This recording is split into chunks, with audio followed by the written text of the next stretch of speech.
Il était une fois en Inde un moine bouddhiste, vivant en retrait dans une forêt profonde. Un jour, il accueille un roi en quête de paix intérieure. Malgré ses richesses et sa renommée, le roi se sent constamment agité et frustré. Le moine lui propose de passer 10 jours en silence et en solitude dans son monastère, promettant que cette expérience calmerait son esprit tourmenté.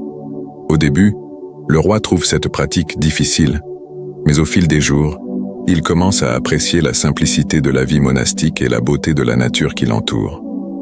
Sa tranquillité intérieure grandit et il entre progressivement dans un état de méditation profonde.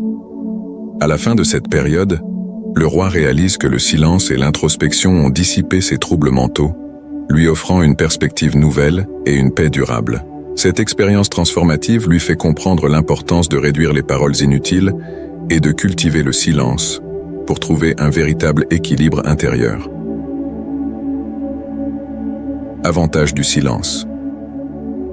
Le roi découvre progressivement que ses paroles excessives et ses pensées négatives étaient les principales sources de son agitation intérieure.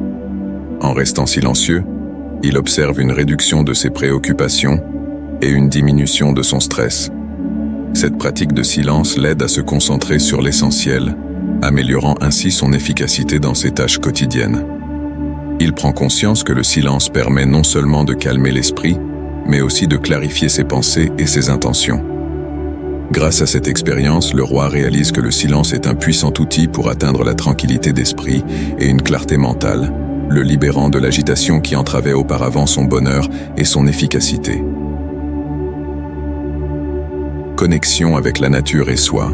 Grâce au silence imposé par le moine, le roi se retrouve confronté à lui-même et au monde naturel de manière inédite. Les premiers jours, son esprit est encore agité, rempli de pensées et de préoccupations incessantes.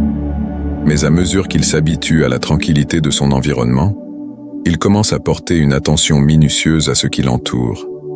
Il observe la danse des feuilles dans le vent, la délicatesse des fleurs et le vol gracieux des oiseaux. Cette observation paisible lui permet de s'immerger complètement dans le moment présent, une expérience nouvelle pour lui qui avait toujours été pris par les obligations royales et les distractions de la cour. Cette immersion dans la nature devient un catalyseur pour une introspection profonde. En s'isolant du bruit et de l'agitation de la vie quotidienne, le roi commence à entendre les murmures de ses propres pensées et à ressentir des émotions qu'il avait longtemps ignorées. Il se rend compte de la beauté simple mais profonde de la vie, une beauté qu'il n'avait jamais pris le temps de remarquer auparavant. En poursuivant cette pratique de silence et de solitude, le roi entre dans des états de méditation de plus en plus profonds. Ses pensées se calment, son esprit devient clair, et il commence à ressentir une paix intérieure stable et durable. Il découvre que cette paix n'est pas quelque chose qui peut être acheté ou donné par d'autres, mais quelque chose qui doit être cultivé de l'intérieur. Il réalise que le silence est un moyen puissant de se connecter à son véritable moi, à ses aspirations et à ses peurs, sans jugement ni distraction. Cette connexion avec la nature et avec lui-même transforme le roi. Il apprend à apprécier la simplicité et la profondeur du moment présent, à comprendre la futilité de ses anciennes préoccupations et à trouver une joie et une satisfaction qu'il n'avait jamais connues.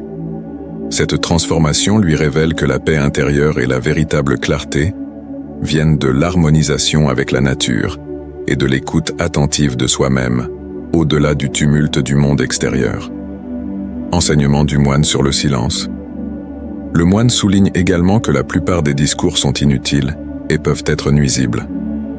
Il explique que les gens parlent souvent pour remplir le vide, pour éviter de faire face à leurs propres pensées et émotions. Cette parole excessive non seulement dilue la valeur des mots, mais elle crée aussi des conflits, des malentendus et des tensions. Le moine raconte au roi une histoire sur un élève qui avait demandé à Gautama Bouddha pourquoi il restait souvent silencieux. Bouddha avait répondu qu'il restait silencieux pour plonger profondément en lui-même, car c'est dans le silence que l'on peut vraiment se connaître. Le moine poursuit en expliquant que le silence permet de réduire les disputes, les agitations et les querelles. Il dit que si les gens parlaient moins et écoutaient plus, beaucoup des problèmes du monde pourraient être évités. Le silence nous aide à choisir nos mots avec soin, à parler de manière plus réfléchie et significative. Lorsque nous parlons moins, nos paroles gagnent en poids et en impact. Le moine enseigne également que le silence aide à économiser et à canaliser notre énergie intérieure. Lorsque nous parlons trop, nous dépensons beaucoup d'énergie inutilement, ce qui nous laisse fatigués et souvent irritables.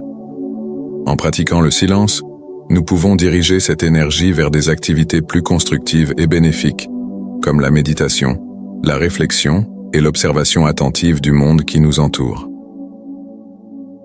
Le moine conclut en affirmant que ceux qui comprennent et pratiquent le silence peuvent trouver la paix même dans les environnements les plus turbulents. Le silence intérieur permet de rester centré et calme, peu importe les circonstances extérieures. C'est une force puissante qui nous libère des pressions sociales et nous aide à trouver une joie profonde et durable. En cultivant le silence, nous apprenons à vivre pleinement, à être plus présents et à apprécier la vie d'une manière plus authentique et satisfaisante. Encouragement à pratiquer le silence. En encourageant la pratique du silence, on invite chacun à faire une pause dans le tourbillon de la vie moderne, à s'arrêter et à écouter le murmure de son propre âme. On rappelle que dans le silence, on peut trouver un refuge contre le tumulte extérieur, un espace où l'on peut se reconnecter avec son être intérieur et découvrir sa véritable essence. On met également en avant le lien entre le silence et la réussite personnelle.